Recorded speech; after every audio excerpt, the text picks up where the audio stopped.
नाशिकमधील लक्ष्मी ज्वेलर्स, सोने व चांदीचे उत्तम ठिकाण।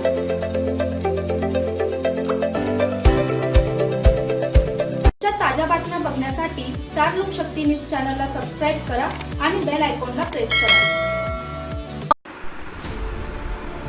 वारकरी संप्रदायाचे आद्य प्रवर्तक संत श्रेष्ठ श्री निवृत्तीनाथ महाराज यांच्या पौषवारीच्या निमित्ताने आज त्र्यंबकेश्वर नगरी भक्तिमय वातावरणात न्हाऊन निघाली। या मंगल प्रसंगी राज्याचे मंत्री दादा भुसे यांनी सपत्नीक शासकीय महापूजन अर्पण केले। यावेळी नगराध्यक्ष त्रिवेणी तुंगार सोनवणे व त्यांचे पती माजी नगराध्यक्ष रवींद्र सोनवणे यांनीही महापूजेत सहभाग घेत विठ्ठल रखुमाई आणि संत निवृत्तीनाथ महाराजांचे दर्शन घेतले।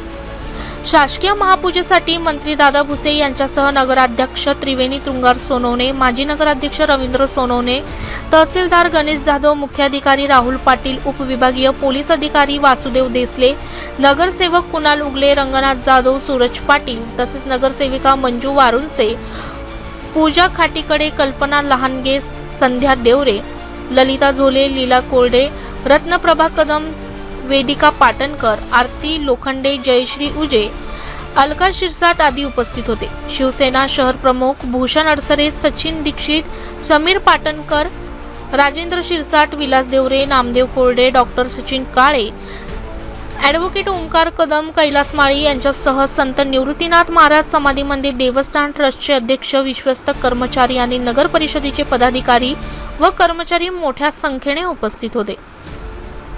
दरम्यान विंग्स फ्लोरा यांच्या माध्यमातून कैलास माळी व रवी माळी यांनी मंदिराची आकर्षक सजावट केली होती। महापूजेनंतर प्रसार माध्यमांशी संवाद साधताना मंत्री दादा भुसे म्हणाले, संत निवृत्तीनाथ महाराजांच्या दर्शनाने नवी ऊर्जा मिळते।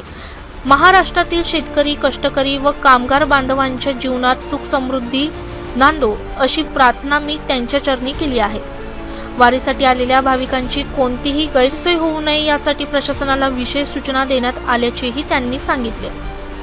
निवृत्तीनाथ महाराज संस्थानच्या प्रलंबित कामांबाबत व विकास आराखड्याविषयी मुख्यमंत्री व उपमुख्यमंत्र्यांच्या उपस्थितीत लवकरच विशेष बैठक घेण्यात येईल असे आश्वासन भुसे यांनी केले।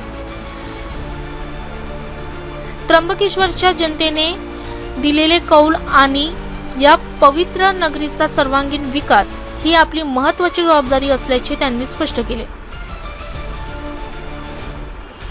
वारकरी संप्रदायाची परंपरा अधिक जोमाने पुढे जावी आणि महाराष्ट्रातील प्रत्येक घटकाला न्याय मिळावा यासाठी सरकार कटिबद्ध आहे असेही त्यांनी नमूद केले। ब्युरो रिपोर्ट रामदास शीतसह स्टार लोकशक्ती न्यूज त्र्यंबकेश्वर।